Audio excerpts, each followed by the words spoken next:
네, 반갑습니다. 마르스 김동석의 리얼 주식입니다. 오늘 마르스 김동석의 리얼 주식은 폭락이 또 오던 말던 저평가 이 기업은 투자하세요. 세계 1위 됩니다. 지금 증시가 조금 흔들리고 있는 상황입니다. 근데 그 안에서도 아직 저평가다 해서 밀리더라도 우리는 오히려 저평가 기업이 조금 더 저렴한 가격을 주는 거다라는 생각으로 관심을 둘 만한 기업이 있다라는 거죠. 근데 그 기업이 반도체 관련 기업이에요. 그래서 어떤 기업인지 알려드리니까 궁금하다면 영상 끝까지 꼭 시청하시고 배워가시길 바라겠습니다. 그다음 최근에 제가 댓글로 응원해달라고 하니까 많은 분들이 좀 응답을 많이 해주십니다. 그래서 좀 유독 댓글에 좀 응원 댓글이 많아요. 너무 감사하고요. 앞으로도 댓글 많이 달아주시면 제가 더 열심히 해서 영상 가져오도록 하겠습니다. 그다음 최근에 좀 감사한 마음에 좀 이슈가 되는 로봇 자율주행 저희가 시장 전망 관련주 자료집을 무료로 나눠드리고 있으니까 받고 싶다 하시면 영상 끝까지 꼭 시청하시고 무료니까 오늘 방송 시작하겠습니다.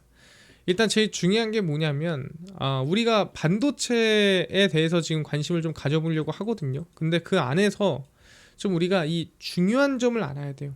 반도체가 흘러가는 이 흐름에 대해서 이해를 좀 해야 됩니다. 어떻게 이해를 하냐?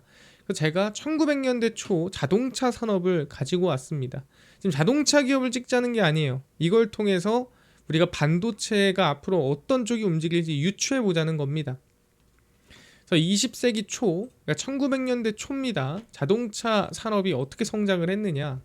그 당시에는 자동차가 소량 생산 그리고 고품질 너무 비싼데 정말 부자들만 타는 몇 안 되는 어떻게 보면은 정말 고급 이동 수단이었다라고 보시면 됩니다. 뭐 도로도 제대로 안 돼 있었겠죠, 당연히. 그냥 마차 대신에 타는 고급 마차라고 생각하면 될 것 같아요. 그래서 부유층의 전유물이었고 수작업으로 소량 생산되던 자동차는 오늘날의 고급 주택만큼이나 비쌌습니다. 그래서 그 당시에는 자동차를 정말 부자들만 타고 다녔었는데 이 포드의 창업자 이 헨리 포드가 그 당시에 여러 가지 옵션이 있고 여러 가지 정말 다양한 이 모습을 하고 있는 자동차를 단일 모델로 만들었고요. 그 단일 모델을 대량 생산해서 원가를 극단적으로 낮췄습니다. 그래서 원래는 예를 들어 1000만 원에 내가 딱 10대만 팔겠어 라고 했었는데 이거를 100만 원으로 낮추고 이거를 1000대씩 팔자가 된 겁니다. 그럼 차라리 뭐예요? 이거보다 이게 더 돈을 많이 벌겠죠. 그래서 이 목표를 실현시킨 것이 바로 이동식 조립 라인, 이 컨베이어 벨트 시스템의 도입이에요. 지금 오늘날에 이 공장에 들어가는 대량 생산에 어떻게 보면은 베이스를 다진 기업이 이제 포드라고 보시면 됩니다. 그래서 이 품종 자체를 최대한 줄이고 그러면서 최대한 이 공통된 작업을 많이 만들어 가지고 단가를 낮추고 대량 생산할 수 있는 구조를 만들어낸 거죠.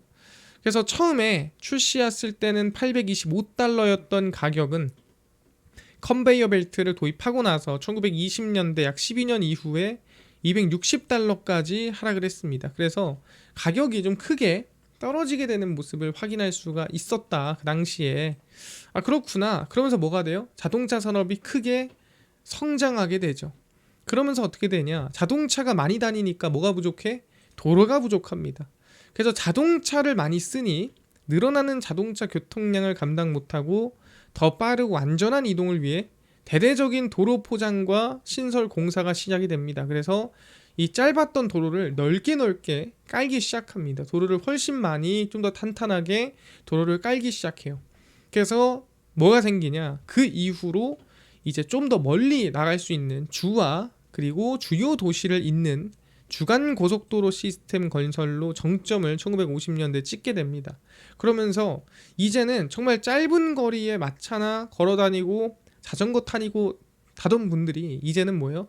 멀리 다니기 시작한 거죠. 그래서 어떻게 됐냐? 도시의 구조가 바뀌어 버립니다. 어떤 구조로? 단거리에서 장거리로 바뀌어요. 기폭제가 됐고요. 직장이 있는 도심에서 벗어난 외곽 지역의 주거지가 형성되는 교외화 현상을 가속합니다. 그러니까 원래는 내가 직업이 여기 있었으면은 이 주변에 살았어야 됐어요. 근데 내가 자동차가 생기고 저렴한 자동차를 살 수 있는 능력이 생기니 주변으로 빠지는 거죠. 뭐 여기에 살아도 자동차로 출퇴근하면 되잖아가 되는 거예요. 그래서 수백만 대 자동차는 움직이는 유정이었고 이제 뭐가 필요해요? 도로 건설을 했었고 그 도로 건설이 끝나니까 이제 뭐예요? 멀리 다니기 시작했잖아. 멀리 다니니까 이제는 휘발유가 필요하네. 그래서 휘발유에 대해서 연료에 대해서 수요가 크게 증가합니다. 그럼 어떻게 돼요? 휘발유를 많이 쓰게 되겠죠. 그럼 당연히 우리가 흔히 알고 있는 주유소라든가 아니면은 멀리 다니니까 타이어를 또 바꿔야 되고요. 이제 소모품에 대한 수요도 늘어나게 되고 이제 여러 가지 나는 가족이 작은데 그러면 소형차, 대형차 이 자동차의 부품, 엔진 거기에 대한 이 수요가 같이 성장하게 되더라. 그래서 도로가 불은 또 가속합니다. 도로를 길게 까니까 이제는 더 빠른 차, 더 멀리 가는 차, 더 강한 차를 원하게 되는 거고 그러다 보니까 기름도 많이 먹고 중간중간 기름도 충전할 때가 필요해지게 됐고 그래서 차체를 만드는 철강, 타이어를 만드는 고무 및 석유화학, 창문을 만드는 유리산업 등 자동차에 들어가는 모든 소재 산업이 동반 성장합니다. 그리고 엔진, 변속기, 수만 개의 부품을 공급하는 협력업체들이 거대한 산업군으로 형성이 되고요. 그러다 보니까 뭐예요? 사람들이 돈이 없어도 차를 타고 싶어. 또는 먹고 살기 위해서 차가 있어야 돼. 자동차 할부 금융을 제공하는 캐피털사와 자동차 보험을 판매하는 손해보험사가 급성장을 합니다. 그러니까 자동차나 대량 생산하면서 그 파생되는 산업이 엄청나게 크게 성장하는 게 보인다. 자동차 여행이 또 보편화되면서 교회, 대형 쇼핑몰, 레스토랑, 모텔, 국립공원 등 주변 관광지가 또 활성화되기 시작합니다. 그래서 먹고 사는 문제에서 이제는 관광까지 자동차로 주변 환경을 바꿔버린 거죠. 저는 이 상황이 AI와 같은 상황이다라고 생각합니다. 이 AI의 어떻게 보면 상용화가 앞으로 어떤 일을 불러올 것인가 이거를 우리가 미리 자동차로 본 겁니다. 그게 뭔 소리냐? 우리가 뭐 먼저 했습니까? 자동차가 싸지니까 사람들이 자동차를 많이 타잖아요. 그럼 뭐가 필요해요? 도로가 많이 필요해요. 그러니까 많이 돌아다녀야겠죠. 그래서 뭐다? AI한테는 제 생각엔 도로가 뭐냐? 그게 데이터 센터입니다. 데이터 센터가 많아야 멀리 많이 돌아다닐 수가 있게 되는 거예요. 그래서 지금 뭘 깔고 있어요? 도로를 깔고 있는 거예요. 챗GPT 개발사 오픈AI가 브로드컴과 맞춤형 칩 및 네트워킹 장비 개발을 위해 협력을 하며 AI 데이터 센터에 10기가와트 용량을 추가할 계획이다 하면서 10기가와트 추가하겠다라고 얘기를 했죠. 지금 뭐라고 얘기했냐면 방금 전에 저희가 봤던 이 자동차의 이 산업의 성장과 비슷한 얘기를 했어요. 철도망 구축에 약 100년 걸렸고 인터넷 보급에는 약 30년이 걸렸다. 근데 AI는 지금 5년 만에 끝날 일이 아니다 라고 얘기한 거죠. 그러니까 지금 자동차가 보급이 되면서 이 자동차 산업이 쭉쭉쭉 성장한 것처럼 이번 AI도 지금 보급이 되면서 그 뒤로 쭉쭉쭉 이어지고 있는 거예요. 도로를 깔면 뭐 해야 돼요? 멀리 달릴 거고 멀리 달리면은 그 멀리 달리는 거에 따른 소모품이 더 많이 나갈 거고 자동차 그렇게 됐잖아요. 그래서 미국 반도체 기업도 AMD가 오픈AI와 6기가와트 규모의 AI 가속기 공급 계약을 체결했습니다. 이거 하나하나가 다 데이터 센터예요. 근데 이제 뭐다? 얘네들은 그냥 주문하는 게 아니라 서로 그냥 주고받아요. 100만원 주고 100만원짜리 팔고 100만원 주고 100만원짜리 팔고 그러니까 사실 버는 돈은 없어. 근데 이 서로 지금 돈을 주고 돈을 받는 그런 구조 벤더 파이낸싱을 만들어내고 있는 거죠. 근데 사실 이 벤더 파이낸싱이 대단한 게 아닙니다. 여러분들이 벤더 파이낸싱 간단하게 얘기를 하면은 현대차에서 여러분들이 현대차 이 차를 사잖아요. 근데 현대차에서 대출을 또 해주는 경우도 있습니다. 그러면 이게 벤더 파이낸싱이 되는 거예요. 차를 팔았는데 돈을 빌려주고 차를 사. 이게 벤더 파이낸싱이죠. 간단하게 생각하시면 돼요. 오픈 AI는 이번 계약에서 일정 조건을 충족하면 AMD 지분 주당 1센트에 최대 10%까지 인수할 수 있는 옵션을 확보합니다. 그러니까 AMD가 오픈 AI한테 칩을 팔았는데 지금 얘는 뭘 준다? 오픈 AI가 얘는 얘 지분을 가져가요. 그러니까 사실 똔똔이라고 보는 게 맞습니다. 추가적으로 누가 또 엔비디아도 있죠. 엔비디아랑 뭐였죠? 오픈 AI가 $1,000억 투자를 받았습니다. 그래서 데이터 센터 구축할게 라고 했는데 그 데이터 센터 구축할 칩을 누구한테 사? 예, 이 받은 돈으로 다시 엔비디아한테 주문을 맡깁니다. 뭐 이런 구조예요. 서로 돈을 주고 돈을 받는 구조라고 보시면 됩니다. 그래서 AI가 데이터 센터 증설을 불러오고 데이터 센터 증설은 새로운 성장을 불러옵니다. 왜? 아까 얘기한 것처럼 도로를 깔면은 그 도로를 다니는데 쓰는 소모품들이 있어요. 아까 얘기했던 주유소가 있고요. 그래서 휘발유를 많이 쓰게 되고요. 타이어를 많이 쓰게 되겠죠. 그러면서 좀 더 좋은 차, 큰 차 이런 것들을 많이 쓰게 됩니다. 그래서 데이터 센터는 도로를 까니 전기가 많이 들어가요. 데이터 센터에.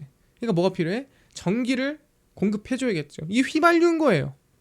송전선, 변압기, ESS 필요하겠죠. 근데 왜 휘발유가 많이 쓰이냐? 왜 전기가 많이 들어가냐? 전기가 많이 들어가는 이유는 거기 안에 들어가는 AI 가속기, 엔진이죠. 그 다음에 보다 열교환기, 냉각수죠. 여기를 이제 식혀주는 역할을 해주는데 전기가 많이 들어간다.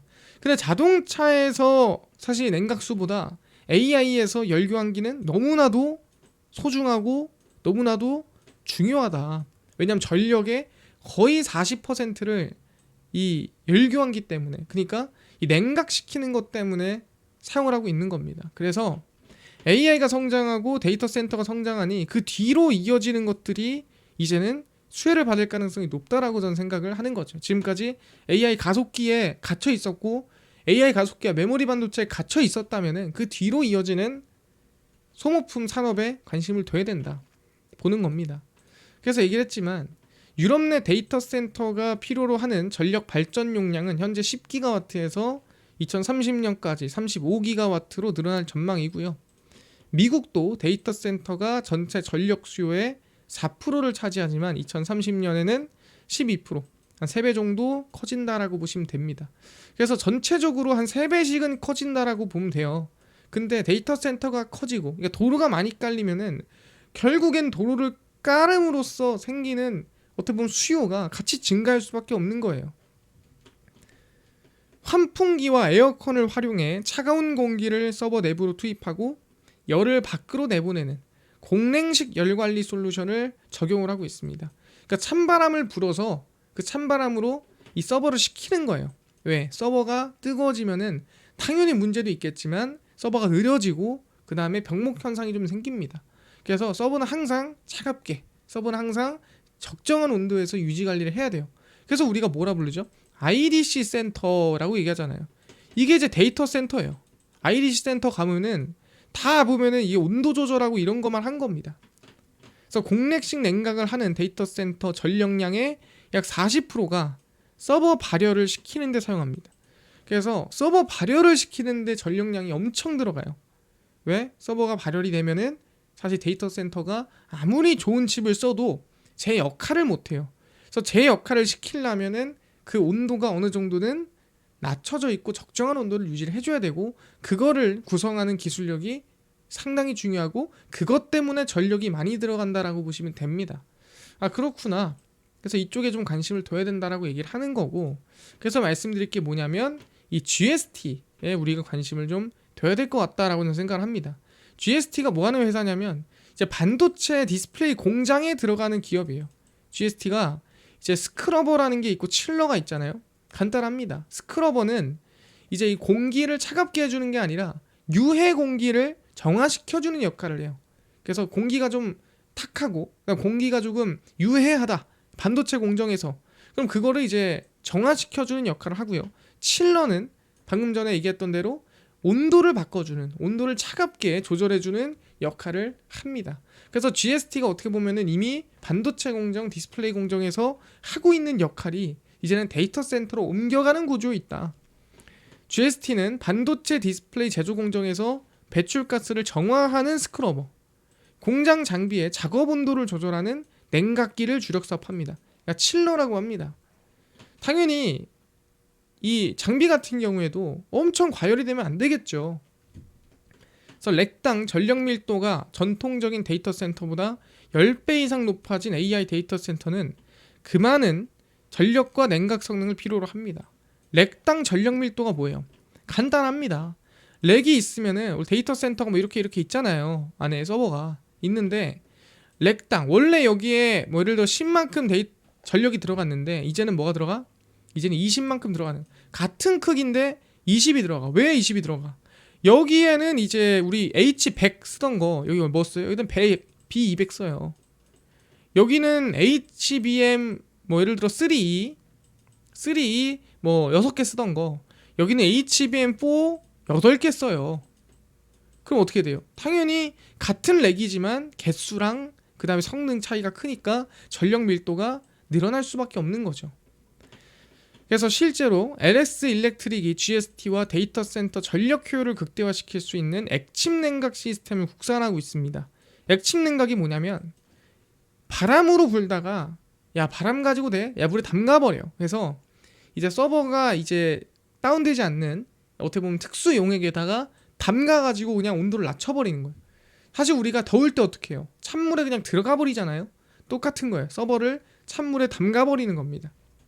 그래서 액침 냉각 제어 솔루션 국산화 및 사업 협력 강화를 위한 양해각서를 체결했는데 LX 일렉트릭이랑만 한 게 아닙니다. 누구랑? 또 이제 LG U+랑도 했어요. 그래서 LG U+랑도 액침 냉각 솔루션 업무 협약을 체결을 했고요.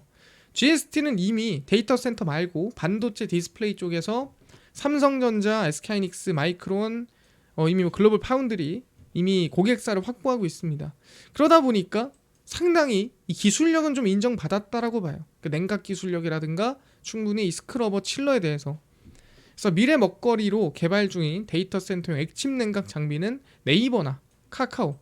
실제 지금 네이버 카카오가 데이터 센터 메인이죠. 각세종 네이버 데이터 센터 확장에 냉각 장치 개발 기업들의 실적 영향이 있을 걸로 전망이 됩니다. 네, 어쩔 수가 없어요 이거는. 그래서 저는 그 낙수 효과가 이제는 이어질 거라 봅니다. 우리가 지금 GPU랑 전부 다 지금 뭐 메모리 반도체에 집중하고 있는데 결국 그 낙수 효과가 이어질 거다. 근데 이제 다른 기업들도 꽤 많이 올랐거든요. 근데 저는 GST가 좀 비교적 덜 올랐어요. 실적이 나쁘지 않아요. 근데 비교적 성장세가 좋은데도 불구하고 덜 올랐다. 그래서 23, 24, 25 매출액 영업이익 성장 기대가 되는데 이미 상반기 실적 나왔는데 나쁘지 않거든요. 그래서 하반기까지 좀 기대해 볼 수 있는 그런 구간에 와 있다 생각을 합니다. 그래서 2024년 기준으로 보더라도 지금 가격은 그래도 조금 더 긍정적으로 볼 수 있지 않나라고 생각을 합니다. 그래서 GST고요. 여러분들은 이 가격이 지금 높아 보이지만 좀 어느 정도 이 눌림목에서 여러분들 관심을 좀 둘만 하지 않나라고 생각합니다. 그래서 혹시나 시장이 흔들려서 눌림목이 나오더라도 눌림목이 나올 때 관심을 둘 수 있는 기업 중 하나가 저는 GST다라고 생각합니다. 당장 지금 가격도 그렇게까지 높은 가격이라고 생각하지는 않습니다. 그래서 천천히 여유를 두고 관심을 두면 되지 않을까. 항상 얘기하지만 뭐다? 분할이다. 분할로 이렇게 박스권을 열어놓고 관심을 두는 게 중요하다 말씀을 드리겠습니다. 이해가 됐습니다. 그래서 아마 앞으로는 데이터 센터에 연관된 기업들도 슬슬 수혜를 받을 거고 그 중에 일단 첫 번째가 얘기했던 대로 거기 안에 있는 이 열을 낮춰주는 냉각 관련된 기업들에 관심을 둬야 될 것 같다. GST 분할로 여유 있게 관심 두면 좋을 것 같다 말씀드리겠습니다. 이해됐고요. 이뿐만 아니라 아까 뭐 로봇 자율주행 시장 전망 관련주 총정리한 자료집을 그냥 무료로 나눠준다고 했는데 혹시 이거 어디서 받을 수 있나요? 또는 당일 급등이 예상되는 단타 종목을 매일 무료로 나눠준다고 했는데 또는 장 시작 전에 급등이 예상되는 뉴스라든가 시황을 좀 무료로 나눠드린다고 했고 테마주라든가 매매법 강의를 무료로 나눠준다고 했는데 혹시 이거 어디서 받을 수 있나요? 이 김동석 대표가 100% 무료로 나눠드리고 있습니다. 바로 김동석의 리얼 주식 연구소라는 저희 100% 무료 어플에서 나눠드리고 있고요. 이 어플은 내가 아이폰을 씁니다. 앱스토어에서 무료로 설치 가능하고 갤럭시를 씁니다. 구글 플레이, 플레이 스토어에서 무료로 설치 가능합니다. 그래서 무료로 설치하고 나면은 혹시 뭐 전화번호 개인정보 입력해야 되나요? 아무것도 입력을 안 해도 됩니다. 입력할 필요가 전혀 없고요. 네, 무료입니다. 그리고 개인정보 받아봤자 쓸데도 없어요. 그래서 무료로 그냥 다운로드 받으시고 들어오시면 되고요. 그 대신에 저희가 중요한 글을 쓰면은 푸시 알람을 보내드려요. 그래서 푸시 알람에 대해서 뭐 승인 허용만 해주시면 된다. 그래야 중요한 글을 보낸다 말씀드리면서 앱스토어, 구글 플레이, 플레이스토어 접속한 다음에 뭐라 검색하냐? 저희 김동석의 리얼 주식 연구소라 검색하시면 이렇게 어플이 화면에 뜨게 됩니다. 그래서 100% 무료로 설치 가능하니까요. 꼭꼭꼭 설치를 하셔라 말씀을 드립니다. 그래서 무료로 설치를 하고 나면은 이렇게 어플이 화면에 뜨게 되고요. 당일 리얼 추천주가 당일 급등 예상 종목을 무료로 알려드리고 급비 분석이 장시작전 시황, 급비 자료가 테마주라든가 매매법 무료로 나눠드리고 있습니다. 아까 얘기했던 로봇, 자율주행, 시장 전망 관련주 자료집 어디서 무료로 받을 수 있나요? 리얼 추천주 누르시고요. 들어가시면은 저희가 트럼프 정책 독점수의 리포트 해가지고 올려놨어요. 그래서 무료입니다. 예, 누르고 들어가시면 맨 밑에 하반기 로봇 자율주행 자료집, AI 소프트웨어 우주항공, 반도체, 테슬라 전기차 저희 전부 다 무료로 나눠드립니다. 다 믿져야 본전이거든요. 꼭 받아가시고 그 다음에 좀 이 장중에 실시간 뉴스나 또 저평가 기업을 실시간으로 같이 좀 공유하고 싶다, 나누고 싶다 하시는 분들이 있어서 저희가 이번에 정말 오랜만에 이 무료 카톡방을 저희가 오픈하거든요. 그래서 혹시나 이게 아시겠지만 투자자문사들만 오픈할 수 있는 거예요. 이거를 다른 데서 오픈한 불법이에요. 그래서 저희가 투자자문사기 때문에 가능한 거라 좀 특수하게, 좀 특별하게 저희가 혹시 무료로 참여할 분들이 있을까 해서 모집하고 있는데 궁금한 분들은 이거 들어와서 읽어보시면 좋을 것 같고요. 그 다음에 이제 10월 14일, 10월 13일, 10일, 2일 이런 추천주 매일매일 무료로 나눠드리고 있습니다. 저희 국비 분석은 장 시작 전 시황이고요. 해외 증시부터 국내 이슈까지 저희가 장전에 매일매일 무료로 정리를 해드리고 있습니다. 급비 자료는 당일 있었던 이슈 관련주 장마감하고 무료로 정리를 해드리고 있습니다. 그래서 김동석의 리얼 주식 연구소 저희가 100% 무료로 운영하고 있는 어플입니다. 무료니까요. 종목 시황 테마주다 얻어가시고 뿐만 아니라 저희 김동석의 리얼 주식 유튜브 여러분들의 사랑으로 커갑니다. 저희 유튜브 구독 그리고 영상 댓글 꼭 부탁드리면서 오늘 영상 여기서 마치고 다음번에 더 좋은 영상으로 찾아뵙도록 하겠습니다. 감사합니다.